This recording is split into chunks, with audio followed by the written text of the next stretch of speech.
So పెద్ద ఎత్తున నా వెనకాల చూస్తున్నారు కదా, ఆర్టీసీలో వివిధ డిపార్ట్మెంట్లో పనిచేసి రిటైర్డ్ అయిన కార్మికులు తమ పెండింగ్ సమస్యల మీద బస్ భవన్ ముట్టడిచ్చారు. గతంలో చాలాసార్లు కూడా పెండింగ్ సమస్యలు, బకాయిలు అన్నీ తీర్చాలని చెప్పేసి పెద్ద ఎత్తున చూస్తున్నారు కదా.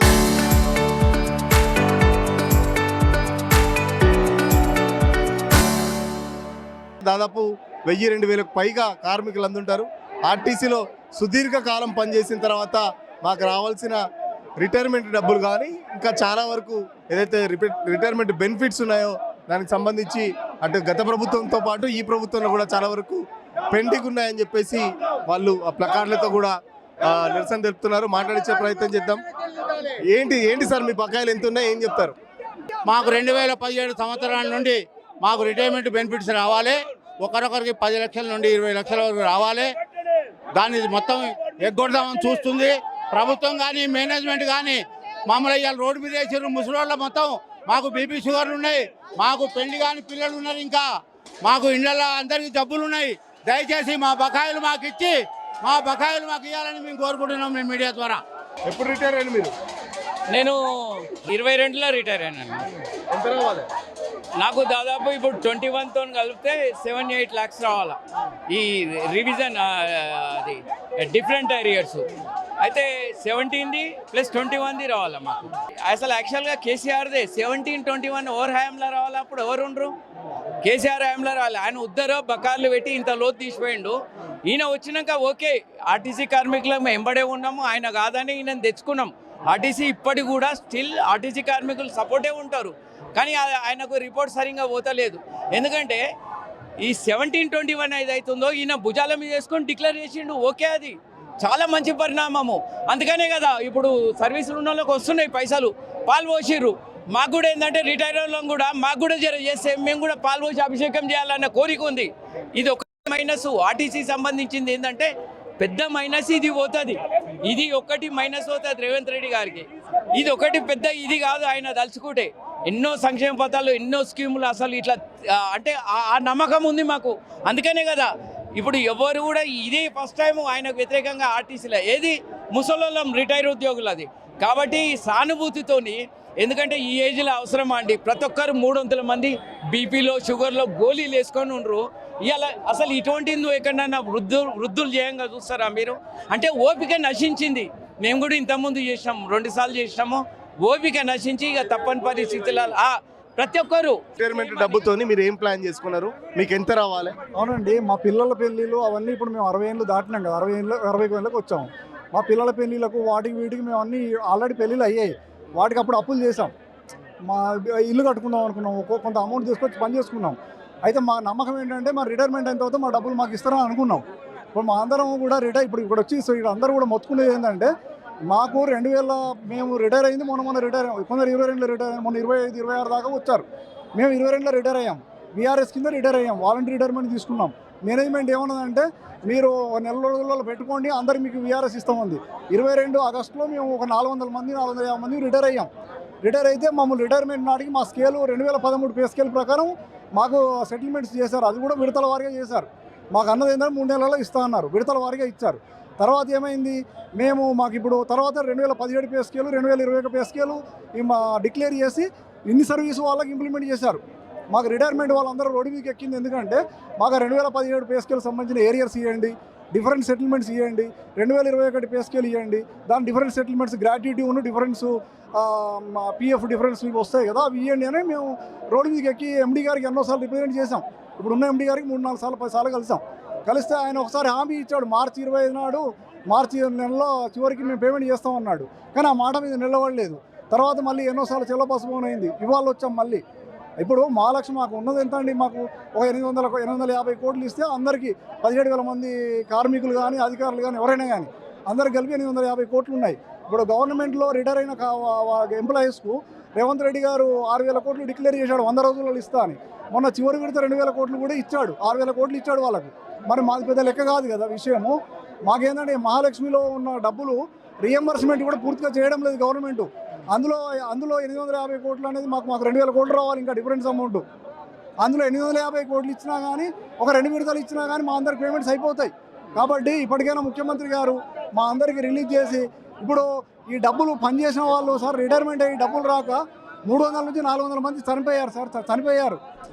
వాళ్ళందరూ కూడా వాళ్ళ డబ్బులు వాళ్ళు చూడకుండానే చనిపోయారు. కాబట్టి సానుకూలంగా పరిశీలించి ఆ డబ్బులు ఇవ్వాలని చెప్పి మేము కోరుతున్నాం సార్. మీరు ఎక్కడి నుంచి వచ్చారు సార్? ఏం చేస్తాం అనుకున్నారు? ఏంటి? సార్ మా ఆదిలాబాద్ రీజన్ మంచిర్యాల నుండి వచ్చినాం. చిన్న ఏరియాస్ 2017, 2021 మాకు రావాల్సినవి మాకు రావాలి సార్. అంతా తప్ప ఇక్కడ మేము పెద్దగా ఉద్యోగం చేసుడు ఏం లేదు సార్. దాదాపు 100% చిన్న ఇష్యూ సార్. ఎన్నో పథకాలు ఇస్తాను, ఆ పథకాలలో ఇది ఒకటి జస్ట్ మీరు ఇచ్చే దానిలో ఒక చిన్న అమౌంట్ సార్. దయచేసి 2017, 2021 ప్లస్ మీకు ప్రతి ఒక్క కార్మికు చాలా మంది 17,500 రిటైర్ మంది ఉన్నారు సార్. ఇంత పెద్ద వృత్తిగా ఎప్పుడు రాలేదే ఫస్ట్ అనుకోండి బస్ భవన్. దయచేసి మాకు ఇచ్చితే అంతే సార్, అంత తప్ప ఏం లేదు. పెద్ద గొడవ చిన్న ఇష్యూ సార్. దయచేసి తలుచుకుంటే అయిపోతుంది సార్. ఇది బస్సులు కూడా బోనిస్తలేరు, ఎందుకంటే మొత్తం బస్సులన్నీ కూడా బ్లాక్ చేసిన పరిస్థితి. టోటల్ ఆర్టీసీ క్రాస్ రోడ్ మొత్తం ట్రాఫిక్ అయితే జామ్ అయింది. బస్సులు ఎట్లా కదలనీయమని చెప్పేసి కూడా వాళ్ళు పోలీసులతో వాగ్విధానం చేస్తున్నారు. మాకు రావాల్సిన బకాయిలు మాకు ఇస్తే మేము ఎందుకు రోడ్లు ఎక్కుతామని చెప్పేసి వాళ్ళు పోలీసులతో కూడా వాగ్వాదం చేస్తున్నారు. ఎట్టి పరిస్థితుల్లో ఈ బస్సులు కూడా కదలనీయకుండా వాళ్ళు బైఠాయించి వాళ్ళ నిరసన అయితే జరుపుతున్నారు. చూస్తున్నాం కదా, పెద్ద ఎత్తున ప్లకార్డ్స్తో వాళ్ళు వాళ్ళ డిమాండ్స్ అయితే డిస్ప్లే చేస్తున్నారు. సో పెద్ద ఎత్తున పోలీస్ ఫోర్స్ కూడా ఉంది. అందరూ రిటైర్ అయిన వాళ్ళే, అందరూ 60కి పైగా 70కి పైగా వయసు ఉంది. అందరూ ట్యాబ్లెట్లు కూడా తెచ్చుకున్నారు. ట్యాబ్లెట్లు వేసుకుంటూ మేము నిరసన తెలుపుతున్నామని చెప్పేసి కూడా చెప్తున్నారు. సో మరికొంతమంది వాళ్ళతో మాట్లాడించే ప్రయత్నం చేద్దాం. మాకు ఇచ్చే పైసలు మాకు ఇస్తే మేము ఇక్కడికి రాము. మాకు 2017, 2021 పిఆర్సీ ఏరియర్స్ డబ్బులు మాకు రావాలి. దాని గురించి మేము ఇక్కడికి వచ్చినాము. ఇప్పటికి నేను ఆర్టీసీలో TI3గా పనిచేసిన నాకు 14 లక్షలు రావాలి. 14 లక్షల దగ్గర రావాలి. నాకు 2017 ఏరియర్సే 14 లక్షలు రావాలి. వాటితో మరి మేము అప్పులు కట్టుకోవాలి కదా. పెళ్లి చేసినాం కదా, పెళ్లి చేసినప్పుడు అప్పులు కట్టాలి కదా. రెంట్కి ఉంటున్నాము, రెంట్ కిరాయి కట్టాలి కదా. మరి ఇవన్నీ మేము ఎక్కడి నుంచి తెచ్చి కట్టాలి? ఇవన్నీ మేము ఎట్లా చేయాలి? మేము ఇచ్చే వాళ్ళకి ఇవ్వాలి కదా. 60-70 ఏళ్ళు ఉన్నాయి, రిటైర్మెంట్, షుగర్ ఉంది, బీపీ ఉంది, థైరాయిడ్ ఉన్నాయి. ఈ ఏజ్లో ఏంది బాధలు? మాకు ఇచ్చే డబ్బులు మాకు ఇస్తే అయిపోద్ది కదా. వాడు ఎట్లా ఉండే కేసీఆర్ వాడు, వీడు ఎట్లా అయిపోయాడు. నాకు 65 ఇయర్స్, నాకు 65 సంవత్సరాలు. నాకు షుగర్ ఉంది, బీపీ ఉంది, ఇల్లు లేదు. ఇల్లు కట్టుకుందామంటే ఇప్పుడు ఎన్నిసార్లు ఇలాంటి వీడి 5 సార్లు వచ్చినాం సార్. ఏ దిక్కులో ఏ సీఎం రానంతే ఉన్నది కదా. ఆర్టీసీ కార్మికులు రిటైర్ అయిన తర్వాత మా భవిష్యత్తు చాలా అగమ్య గోచరంగా ఉంది. కనీసం సొంత ఇల్లు లేవు, ఏమి లేవు. పిల్లల పెళ్ళిళ్ళకి అని చెప్పేసి డబ్బులకు సంబంధించి ప్లాన్ చేసుకున్నాం. పిల్ల పెళ్ళికో లేకపోతే ఇల్లుకో, పిల్లల చదువులకో, ఇట్లా చాలా ప్లాన్ చేసుకున్నాం. బట్ 2017 కానీ 2020కి సంబంధించి చాలామంది రిటైర్, ఇప్పటి వరకు వాళ్ళకు సెటిల్మెంట్ కాలేదు అని చెప్పేసి చెప్తున్నారు. సో పోలీసులు కూడా వాళ్ళని వారించే ప్రయత్నం చేస్తున్నారు. మీరు రోడ్ బ్లాక్ చేయొద్దంటూ కూడా, బట్ ఎవరు కార్మికులు వినట్లేదు. బస్సుకి అడ్డంగా పడుకొని లేకపోతే బస్సుకి అడ్డంగా కూర్చొని వాళ్ళు నిరసన తెలుపుతున్నారు. సో మరికొంతమంది రిటైర్మెంట్ కార్మికులు ఉన్నారు, రిటైర్డ్ అయిన కార్మికులు ఉన్నారు, మాట్లాడించే ప్రయత్నం చేద్దాం. సో చూస్తున్నా కదా, బస్సుకి అడ్డంగా పోతున్నారు. బస్సుకి వాళ్ళు పోలీసులు లాగి పడేసినప్పటికీ బస్సుకి అడ్డంగా ఆర్టీసీ కార్మికులు వాళ్ళు నిరసన తెలుపుతున్నారు. సో ఆర్టీసీ కార్మికులు పోలీసులతో వాగ్విధానం చేసుకున్నారు. అందరూ రిటైర్డ్ అయిన వాళ్ళే అయినా కూడా చూస్తున్నాం కదా, పోలీసులతో చాలా వరకు పోరాటం చేస్తున్న పరిస్థితి. ఎండి డౌన్ డౌన్, ముఖ్యమంత్రి డౌన్ డౌన్ అంటూ నినాదాలు చేస్తున్నారు. సో పోలీసులతో వాళ్ళు వాగ్వాదం చేస్తున్న పరిస్థితి విజువల్స్లో చూడొచ్చు మనం. సో బస్సును ఎట్టి పరిస్థితుల్లో కదిలినిచ్చేది లేదు అని చెప్పేసి ఇదే బస్సులు ఇలాంటి బస్సులు నడిపి మేము ఆర్టీసీని లాభాల బాటలో తీసుకొచ్చాం. ఆర్టీసీకి సేవలు చేసాం. గత 30 ఏళ్ళుగా రిటైర్డ్ అయితే మమ్మల్ని పట్టించుకునే వాళ్ళు లేరు అని చెప్పేసి చెప్తున్నారు. సో చూస్తున్నా కదా, కార్మికులు పడుకొని లోపల కూడా నిరసన తెలుపుతున్నారు. బస్సు టైర్కి అడ్డంగా పడుకుంటున్నారు. సో పోలీసులు లాగి పరిచినప్పటికీ కార్మికులు వాళ్ళ నిరసన తెలుపుతున్నారు. రవాణా శాఖ మంత్రి రావాలి ఇక్కడికి. మా డిమాండ్స్ 17-20 పిఆర్సీ ఏరియాస్ ఇప్పటి వరకు ఇవ్వలేదు. 9 సంవత్సరాలు అవుతుంది సార్. దయచేసి రండి, మా ఆవేదన మీరు అర్థం చేసుకోండి. పొన్నం ప్రభాకర్ గారు వచ్చి సమాధానం చెప్పాలి. మరి ఎన్ని రోజులు ఇస్తారు? చూస్తున్నా కదా, ఆర్టీసీ రిటైర్మెంట్ కార్మికులు రోడ్డుకు అడ్డంగా పడుకుంటే వాళ్ళని ఈడ్చిపరుస్తున్నారు పోలీసులు. ఖచ్చితంగా మీ సమస్యలకు మేము పరిష్కారం చూపెడతాం, గవర్నమెంట్ దగ్గరికి వెళ్తాం, మాట్లాడిస్తాం, మిమ్మల్ని లోపలికి తీసుకెళ్తామని చెప్పేసి పోలీసులు నచ్చజెప్పినా కూడా వీళ్ళు వినట్లేదు. కార్మిక నాయకులు వీళ్ళకి సంబంధించి కూడా ఎండి రావాలి, రవాణా శాఖ మంత్రి పొన్నం ప్రభాకర్ రావాలి, అప్పటి వరకు మేము ఇక్కడి నుంచి కదలమని చెప్పేసి భీష్మించుకొని కూర్చున్నారు పరిస్థితి. సో ఎట్టి పరిస్థితుల్లో ఎవరు కూడా ఇక్కడి నుంచి వెళ్ళమని చెప్పేసి చెప్తున్నారు. సో మాట్లాడించే ప్రయత్నం చేద్దాం. ఎంత రావాలి మీకు, ఎంత బకాయి రావాలి? నాకు దాదాపు 10 లక్షలు వెనక రావాల్సి ఉన్నది. పరిస్థితి ఎట్టుందంటే ఇన్ని సంవత్సరాల నుంచి నిన్న మొన్న తెలిసింది 2013 పే ఏరియర్స్ కూడా కలపకుండా మాకు కనీసం తక్కువ, ఎంత తక్కువ అంటే కనీసం తక్కువ పెన్షన్ తోటి జీవిస్తున్నాం. మా పెన్షన్ మాకు ఇస్తే, మా డబ్బులు మాకు ఇస్తే హ్యాపీగా బతుకుతాం. చనిపోక ముందే మా డబ్బు మాకు ఇవ్వాలని కోరుకుంటున్నాం మేము. నేను 2023లో రిటైర్డ్ అయ్యాను. 2015 నుంచి పిఆర్సీ రావాలి. ఆ పిఆర్సీ రావాలి. ఇప్పుడు 23 కాకుండా గవర్నమెంట్ ఇష్టం వచ్చేది చేసుకుంటూ వస్తున్నాం. మాకు మాత్రం ఇవ్వకుండా ఈ 63 ఏళ్లకు మా పరిస్థితి ఏంది? వచ్చిన పైసలు ఒక్కసారి ఇస్తేనే ఉంటుంది. అప్పుడే తీసుకుంటూ పోతుంటే ఎంతవరకు మేము మా పిల్లలకు పెద్దోళ్ళు అయిపోయారు. ఇప్పుడు ఎవరు చూడాలి మమ్మల్ని? ఈయన ఇస్తా అని చెప్తేనే మేము కాంగ్రెస్ వాళ్ళని చెప్పి గెలిపించుకున్నాం. వచ్చిన తర్వాత ఏమి ఇస్తలేదు, ఏం మోసలేదు. ఎంతవరకు నేను ఆర్టీసీలో 38 సంవత్సరాలు పనిచేసిన, కండక్టర్ నుంచి సూపరింటెండెంట్ వరకు ప్రమోషన్లు తీసుకొని న్యాయపరంగా విధులు నిర్వర్తించిన. 2023 సంవత్సరంలో నేను రిటైర్మెంట్ అయినా. మరి నాకు రావాల్సినటువంటి 2017 పే స్కేల్కి సంబంధించిన అమౌంట్, 2021 పే స్కేల్కి సంబంధించినటువంటి అమౌంట్ మరి మాకు రావాలి. న్యాయపరంగా రావాల్సినటువంటి అమౌంట్ను మేము అడుగుతున్నాము. మరి యొక్క ర్యాలీ శాంతియుతంగా తీసుకున్నటువంటి ఈ సమయంలో పోలీసు వారు మా పైన జులుము చేస్తూ అనేక రకాలుగా మమ్మల్ని ఇబ్బంది పెడతా ఉన్నారు. మరి ఒక దగ్గర కూర్చొని మాట్లాడదామంటే అక్కడ షెల్టర్ లేదు. మరి రోడ్డు మీద వచ్చి మాట్లాడదామంటే ఇక్కడ దొబ్బి పడేస్తున్నారు. మేము చేసిన కష్టం మాత్రమే అడుగుతున్నాం సార్, వేరే అడుగుతలేము. మనకు రావాల్సిన బకాయిలను ఇచ్చి 2017 ఆదిలాబాద్ నుంచి వచ్చాం. మా పిల్లలు బస్సు ఉంటున్నారు. ఆ ఎండీకి సిగ్గు జనం లేకుండా ఈ రకంగా మమ్మల్ని బాధ పెడుతుండ్రు. మా పైసలు మాకు ఇస్తే మేము ఎందుకు వస్తాం ఇక్కడికి? మా డబ్బులు అడిగితే పోలీసు వాళ్ళు కాపలానా? అంటే నువ్వే నేర్పుతున్నావా? ప్రైవేట్ ఫ్యాక్టరీలో ఇట్లా చేయాలా? ప్రైవేట్ కంపెనీలు కూడా ఇట్లా పైసలు ఎగ్గొట్టమని ఈ గవర్నమెంటే నేర్పుతుందా? ప్రైవేట్ వాళ్ళు కూడా ఇట్లానే ఎగ్గొట్టమని గవర్నమెంట్ సంస్థ అయింది. సిగ్గుచేటు. ఆ రాష్ట్ర పిల్లలకు అన్నం పెట్టినాం, వీళ్ళకి అన్నం పెట్టినాం, ఆ ముషినాథ్ బాగా చేసినా ఉంటాడు. ఇక్కడ ఏడిపోయింది. ఆ సీఎం రేవంత్ రెడ్డి దొంగ మాటలు చెప్పి ప్రభుత్వంలోకి వచ్చిండు. మా ఆర్టీసీ మీటింగులకు వచ్చిండు. మమ్మల్ని సర్వనాశనం పట్టిండు. మాకు ఆంధ్ర ఉన్నప్పుడే బాగుండే. ఈ తెలంగాణ వచ్చి మేము నాశనం అయిపోయినామండి. దగ్గర పైసలు ఏమని చెప్తున్నాడు కదా, మరి పైసలు లేకుండా ముషినాథ్ ఎక్కడ చేస్తున్నావు? కాలేజీ పిల్లలకి అన్నం పెట్టే పెడుతున్నావు. ఆ తిరునాళ్ళకి ఎందుకు కోట్లు స్టార్ట్ చేసావు? మా పైసలు మాకు ఇవ్వండి. మేము దానం అడగట్లేదు. మా రిటైర్మెంట్ పైసలు మాకు ఇవ్వమని అడుగుతున్నాం. పథకం పెట్టడం కరెక్ట్ కాదు. మహాలక్ష్మి పథకం పెట్టి ఆర్టీసీని శూన్యం చేసింది రేవంత్ రెడ్డి గారే. మహాలక్ష్మి పైసలు అన్ని నెల నెల ఇస్తున్నామని చెప్తున్నారు. ఇస్తలేరు. సభాముఖంగా చెప్తున్నాం, ఇస్తలేరు. పొన్నం ప్రభాకర్ ని సస్పెండ్ చేయాలి. Is the unfit minister. Ponnam Prabhakar గారి వల్ల అన్ఫిట్ మినిస్టర్. సీఎం గారికి చెప్తలేరో ఏమో, ఆయనకు తెలియదా ఇవన్నీ? రిటైర్ అయినాము, బీద వాళ్ళ ఎట్లా ఉంటారు? ఆర్టీసీ అనేది తక్కువ జీతాలు. ఆర్టీసీ వాళ్ళు అనేది తక్కువ జీతాలు. మాకు ఏడ్పించడం కరెక్ట్ కాదు. 4-5 ఇయర్స్ అయినా కూడా బెనిఫిట్స్ రాకపోతే ఎలా జీవించాలి? 4,000 మాకు వచ్చేది. ఇప్పుడు నేను రిటైర్ అయ్యి అంటున్నా, మాకు వచ్చేది పెన్షన్ 4,000 పెన్షన్లో ఎట్లా కడుగుతాం చెప్పండి? పాల బిల్ ఎంత, అదెంత అనేది మీకు అందరికీ తెలుసు. సీఎం రేవంత్ రెడ్డి గారికి తెలియాలి. ఇది మూసీలో పోయి అంటే డెవలప్ చేయగానే ఎవరు అంటలేరు, కానీ మా బకాయిలు మాకు ఇవ్వమని అడుగుతున్నాం. Thank you sir. 9 ఏళ్ళ నుంచి వాళ్ళు సార్, 9 ఏళ్ళ నుంచి వాళ్ళ ఏ డిపార్ట్మెంట్ అయినా ఇన్ని రోజులు ఆపుకుంటారా? ఒక ఏడాది 2 ఏళ్ళు 3 ఏళ్ళ నుంచి ఇస్తారేమన్నా వర్కర్కి? 36 ఏళ్ళు 40 ఏళ్ళు సర్వీస్ చేసి వాళ్ళను స్టేట్ గవర్నమెంట్ వాళ్ళకి అయితేనేమో ఇచ్చినారు, మాకైతేనేమో 9 ఏళ్ళ నుంచి ఇవ్వాలి. మాకు కూడా ఎప్పుడు ఇస్తారో చెప్తే అదే మా బాగుంటుంది కదా.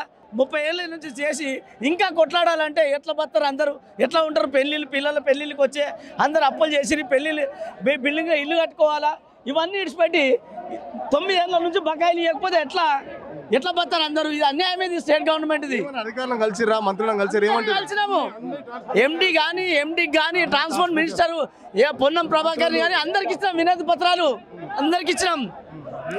ఎవరికి ఇప్పిస్తాం అంతే. మహాలక్ష్మి పథకము మంచిగా చేస్తున్నాం. ఆర్టీసీలు మంచిగా పథకం పాస్ చేసి మంచిగా నడిపిస్తున్నాం. అది కూడా లేదు.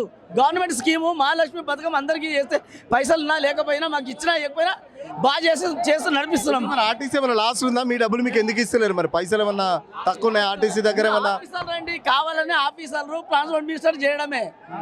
ముఖ్యమంత్రికి దృష్టి తీసుకోకపోతే ఆయన స్పందిస్తాడు, ఆయన ఇస్తాడు, కానీ ఆయన దగ్గర ఓనిస్తలేరు వీళ్ళంతా. ఇదంతా ఆఫీసర్లు పొన్నం ప్రభాకర్ ట్రాన్స్పోర్ట్ మినిస్టర్ వీళ్ళంతా చేసే పని వీళ్ళంతా చేస్తారు. ఇక్కడిక్కడ వీళ్ళు గుద్ర ముసుగులాట చేస్తున్నారు. సీఎం దగ్గర ఫోన్ ఇస్తలేరు. సీఎంకి తెలిసి ఎవరైనా ఆలోచించండి. 9 ఏళ్ళ నుంచి బకాయిలు ఆపుతారా ఎవరైనా? ఒక 2 ఏళ్ళు 3 ఏళ్ళు ఇవ్వాలి. అగో స్టేట్ గవర్నమెంట్ వాళ్ళకు ఇవ్వలేదా? 8,000 కోట్లు ఇచ్చినారు. అప్పుడేనన్నా మరి మాకు ఇచ్చే 1000 కోట్లు కూడా కాదు. మరి దాంట్లో కూడా ఇవ్వాలి కదా. ఇప్పుడు ఇస్తాం ఇవి ఉన్నాయి అని చెప్పి ఇవ్వాలి. పిఎఫ్ పైసలు కూడా మాకు వచ్చే పైసలు కూడా అక్కడికి పిఎఫ్ ఈపీఎఫ్ జమ చేయకుండా వీళ్ళు తీసేసుకున్నారు. వీళ్ళు తీసుకు ఆ బకాయిలు రాలేదు. 2017 రాలేదు, 21 రాలేదు. నాది 65 సంవత్సరాలు. ఇప్పుడు మా తోటి పనిచేసిన వాళ్ళు సగం మంది చనిపోయారు ఈ యొక్క బెనిఫిట్స్ పొందకుండానే. మరి ఆ డబ్బులన్నీ మా డబ్బులే, ఏమో అడగట్లేను. ఏ కళ్యాణ్ ఇప్పుడు మహాలక్ష్మి పథకం పెట్టారు. ఆ స్కీమ్ కింద ఇచ్చేస్తలేరా గవర్నమెంట్కు మాకు సంబంధం లేరు. అయినా కానీ మా తోటి కార్మికులు వాళ్ళకు మంచిగా కళ్యాణ లక్ష్మి పథకం మంచిగా అది నడుస్తుంది. మా పైసలు మాకు ఇవ్వనీకి వాళ్ళకి ఏంది సార్ ఇది? ఇన్ని రోజులు మేము ఎన్నోసార్లు వినతి పత్రాలు ఇచ్చినాము. ఇప్పుడు 4-5 సార్లు ఇక్కడికి వచ్చినాము. ప్రతి ఎండి గారికి ఇచ్చినాము, మంత్రులకు ఇచ్చినాము, పొన్నం ప్రభాకర్కి ఇచ్చినాము. అటువంటి సందర్భంలోనే మేము ఈసారి ఇంత ఇదిగా వచ్చేసినాం. మా కడుపు అంట సార్. ఒకటి మా బతుకున్నప్పుడే మా పైసలు మాకు రావాలి. ఖచ్చితంగా బతికున్నప్పుడు ఇచ్చే పైసలు ఇస్తే మాకేదో మేము దానికి ప్లాన్ చేసుకుంటామని చెప్పి చెప్తున్న పరిస్థితి. తిప్పి కొడితే మొత్తం 1000 కోట్లు కూడా ఉండవు. ఓవైపు గవర్నమెంట్ రిటైర్ సంబంధించి వాళ్ళ ఉద్యోగులకు ఇస్తున్నారు, వాళ్ళకంతా సెటిల్మెంట్ చేస్తున్నారు. బట్ ముఖ్యమంత్రి దాకా పోవట్లేదు. ఇక్కడ అధికారులు కానీ మంత్రి పొన్నం ప్రభాకర్ అంతా ముఖ్యమంత్రి దగ్గరికి పోనివ్వకుండా ఇక్కడిక్కడే మేనేజ్ చేస్తున్నారు, మమ్మల్ని మభ్యపెడుతున్నారని చెప్పేసి కూడా చెప్తున్న పరిస్థితి. సో చూస్తున్నాం కదా, వందలాది మంది రిటైర్ అయిన కార్మికులైతే మొత్తం రావడం జరిగింది. ఎండి వచ్చి లేకపోతే మంత్రి పొన్నం ప్రభాకర్ వచ్చే వరకు మేము ఇక్కడి నుంచి కదలమని చెప్పేసి చెప్తున్న పరిస్థితి. అందరూ రిటైర్ అయిన వాళ్ళే. మొత్తం ట్యాబ్లెట్స్ కూడా పట్టుకొని వచ్చాము, మేము ఇక్కడే కూర్చుంటాం, ఇక్కడే తింటామని చెప్పేసి కూడా, అవసరమైతే ఇక్కడే వంట వార్పు చేసుకుంటామని చెప్పేసి కూడా చెప్తున్న పరిస్థితి. సో చాలా ఏళ్ళుగా మాకు పెండింగ్ సమస్యలు ఉన్నాయి, పెండింగ్ బిల్స్ ఉన్నాయి. సో సంబంధించి చాలామంది ఇక్కడ నిరసన వ్యక్తం చేస్తున్నారు. ఎవరు కూడా వినట్లేదు కార్మికులకు సంబంధించి. సో ఏం చెప్తారు సార్? ఆర్టీసీ కార్మికులు 2017, 2021 బకాయిలు రావాల్సినటువంటి బకాయిలు ఇవ్వాలి. దాదాపు 9 సంవత్సరాలు అవుతుంది రిటైర్మెంట్ అయ్యి. 2017 అంటే ఇప్పుడు ఎంత 9 ఏళ్ళు అవుతుంది. మరి పిఆర్సీ పెంచినప్పుడు జీతం ఇవ్వాలి కదా. గత ప్రభుత్వం ఇవ్వలేదు. ఈ ప్రభుత్వాన్ని కోరి తెచ్చుకున్నాం మేము. ఈ ప్రభుత్వానికి మేము కావాలనే ఓట్లేసి ఆర్టీసీ కార్మికులు గెలవడానికి మా ముఖ్య పాత్ర చాలా ఉంది. అయినా మాకు రావాల్సినటువంటి బకాయిలు ఇస్తారేమంటే ఈ ప్రభుత్వం కూడా అట్లనే ఉంది. స్టేట్ గవర్నమెంట్ ఎంప్లాయీస్కు నెలకు 2,000 కోట్లు ఇస్తున్నాడు. 3 నెలల నుంచి 6,000 కోట్లు ఇచ్చారు రాష్ట్ర స్టేట్ గవర్నమెంట్ ఎంప్లాయీస్కు. ఎక్కడ ఉండని ఇస్తారు? రోడ్ల మీద తీసుకొచ్చారు. మరి గవర్నమెంట్ తప్పే కదా, ఆర్టీసీ యాజమాన్యం తప్పే కదా ఇదంతా. కాబట్టి ఏంటంటే దీనికి ఖచ్చితంగా మాకు రావాల్సినటువంటి బకాయిలు ఇప్పించి. ఎందుకు పెండింగ్ లో పెడుతున్నారు? ఆర్టీసీ దగ్గర డబ్బులు లేవా, లేకపోతే ఏంటి సమస్య ఏంటి అసలు? మరి లాభాలలో ఉందని మన పొన్నం ప్రభాకర్ గారు చెప్తున్నారు. మరి లాభాలలో ఉన్నప్పుడు మాకు ఇవ్వాల్సిన బకాయిలు ఇవ్వాలి కదా. మరి కావాలనే కాలయాపన చేస్తుంది యాజమాన్యం, వాటి చేస్తుంది. ప్రభుత్వం కూడా అదే విధంగా దీన్ని ఆపి పెడుతున్నారు. ఈ ఆర్టీసీ కార్మికులు ఏం చేయరు అనుకుంటారు. కాకపోతే ఇంతకుముందు 2 ప్రభుత్వాలు, తెలుగుదేశం ప్రభుత్వం దించినప్పుడు చంద్రబాబు పీరియడ్లో ఈ కేసీఆర్ ప్రభుత్వాన్ని కూడా దింపారు. కేసీఆర్ నాశనం చేసిననే మళ్ళీ కాంగ్రెస్ ప్రభుత్వం తీసుకొచ్చాం. రేవంత్ రెడ్డి గారికి మేము గెలవక ముందుకే మెమోరాండం ఇచ్చాం. అయ్యా మా సమస్యలు ఉన్నాయి, మా సమస్యలు మీరు తీర్చాలనే ఉద్దేశంతో మాకు వినతి పత్రం ఇస్తాం. గెలవక ముందుకు ఎలక్షన్ కంటే ముందే ఎలక్షన్లో పూర్తి సాయం మేము ఆర్టీసీ కార్మికులంతా కూడా కాంగ్రెస్ గవర్నమెంట్కు ప్రచారం చేసి గెలిపించారు. మరి వచ్చినాక మా బకాయిలు మాకు ఇస్తే ఎంత బాగుంటుంది సార్? 40 సంవత్సరాల నుంచి మేము చేసినాము. మేము సూపర్ లగ్జరీ పోతే మేము పైసలు పెట్టుకొని పోవాలి. ఎక్స్ప్రెస్ వరకే మామూలు జనాలు మహాలక్ష్మి పథకం కింద వాళ్ళు ట్రావెల్ చేస్తారు. మేము 40 సంవత్సరాలు డ్యూటీ చేసి కూడా మేము ఈ విజయవాడకు పోతే పైసలు పెట్టుకొని పోవాలి. ఇది ఎక్కడి సార్? ఇది ఎక్కడి? ఇటువంటి పరిస్థితుల్లో మా డబ్బులు మా ఇంట్రెస్ట్ చాలు సార్. వాళ్ళకి ఒక్కొక్కరికి 15-20 లక్షలతోటి మా ఇంట్రెస్ట్ చాలు. ఇప్పుడు 2013 నుంచి ఇప్పుడు 13 సంవత్సరాల నుంచి వాళ్ళు ఏం చేస్తారు? ఏ నుంచి ఇంత దూరం పోతే సూపర్ లగ్జరీలో పోతే మా ముసలోళ్ళు ఎన్ని సంవత్సరాలు బతారు సార్? ముసలోళ్ళు 60-70 సంవత్సరాలు బతారు. 10 సంవత్సరాలు ఎప్పటికి ట్రావెల్ అయితే చేయరు కదా. సర్వీస్ చేస్తే కనీసం మిమ్మల్ని బస్సు కూడా ఫ్రీగా ఇవ్వట్లేదు అని చెప్పేసి మీ బాధ, అంతేనా? అంతే సార్. సూపర్ లగ్జరీ ఎక్స్ప్రెస్ వరకు ట్రావెల్ ఇక్కడ చేస్తున్నారు. సూపర్ లగ్జరీ మహిళలకు ఇచ్చినంత రెస్పెక్ట్ కూడా మాకు 40 సంవత్సరాలు డ్యూటీలు చేసి మేము ఇక్కడ నుంచి విజయవాడ పోతే కనీసం విజయవాడ పోతే పైసలు పెట్టుకొని వస్తాయి, సీట్లు లేవు. రిటైర్మెంట్ కార్మికులకు ఇవ్వాల్సిన బకాయిలు కానీ, 2013 పిఎఫ్ డబ్బులు కానీ, 2017 ఏరియర్స్ కానీ ఇచ్చే కాలంలో కార్మికులకు ఇస్తే ఈ టైంలో ఇక్కడికి వచ్చేవాళ్ళు కారు. దీనికి అంతటికీ ప్రభుత్వము యాజమాన్యం బాధ్యత వహించాల్సి ఉంటుంది. 2013లో ఉన్నటువంటి కార్మికులందరూ PF డబ్బులు కూడా వాడుకున్నారండి. ఇది ఎంత సిగ్గుచేటు. అదేవిధంగా 2017 ఏరియర్స్ 2017 అంటే దాదాపు 10 సంవత్సరాల నుంచి ఇప్పటి వరకు డబ్బు రాలేదంటే రిటైర్మెంట్ కార్మికులకు ఒక్కొక్కరు బజార్లో పడుతున్నారు. వాళ్ళ సగం మంది చనిపోయారు ఇప్పటికి 2017 ఏరియర్స్ తీసుకోకుండా. మరి ఇంకెంతమంది వస్తే 2017 ఏరియర్స్ ఇస్తారో అవసరం తెలపలేం. కాబట్టి ఇటువంటి కాలయాపన చేయడం అనేది యాజమాన్యం చాలా చట్టవిరుద్ధం. ఇచ్చిన వేతనం ఏమంటున్నాం మేము, వాళ్ళ సొంత ఆస్తులు అడుగుతలేము, లేదా ఇంకేమన్నా డబ్బులు ఎక్స్ట్రా ఇవ్వమని అడుగుతలేము. మాకు రావాల్సిన డబ్బులు మాత్రమే మేము అడుగుతున్నాం. అవి సకాలంలో ఇస్తే ఈరోజు ఇంత గందరగోళం జరిగేది కాదు. కాబట్టి MD గారికి మరి ప్రభుత్వానికి చెప్పేది ఏంటంటే మాకు రావాల్సిన డబ్బులు మాత్రమే ఇవ్వండి, మాకు ఒక్క నయా పైసా ఎక్కువ అవసరం లేదు. కాబట్టి ఈ విషయంలో RTC రిటైర్మెంట్ కార్మికులు ఒకవేళ ఇప్పుడు కూడా ఇంకా కాలయాపన చేస్తే పెద్ద ఎత్తున ప్రభావం ఉంటుంది, పెద్ద ఎత్తున ఉద్యమాలు కొనసాగించడానికి సిద్ధంగా ఉన్నాం. సో గత ప్రభుత్వం అన్యాయం చేసిందని చెప్పేసి ఏరికోరి తెచ్చుకుంటే ఈ ప్రభుత్వంలో కూడా అట్లాగే ఉంది మా పరిస్థితి అని చెప్పేసి రేవంత్ రెడ్డి ఎన్నికలకు ముందు చాలా వరకు RTCకి సంబంధించి కార్మికుల సమస్యలు తీరుస్తామని చెప్పేసి అధికారంలోకి వచ్చారు, మమ్మల్ని వాడుకున్నారు. అధికారంలోకి వచ్చిన తర్వాత మమ్మల్ని పట్టించుకున్న పాపన పోలేదని చెప్పేసి కూడా చెప్తున్న పరిస్థితి. ఒక కార్మికుడు అర్ధనగ్న ప్రదర్శన చేస్తున్నారు, మాట్లాడే ప్రయత్నం చేద్దాం. సార్ ఏంటి అర్ధనగ్న ప్రదర్శన చేస్తున్నారు, ఏం చెప్తారు? నేను మిదాని డిపో సార్, నేను ఓపెన్ హార్ట్ సర్జరీ వ్యక్తిని. నాకు 3 సంవత్సరాలు 3 నెలలు అవుతుంది, నాకు నయా పైసా ఇస్తలేరు. నేను ఎట్లా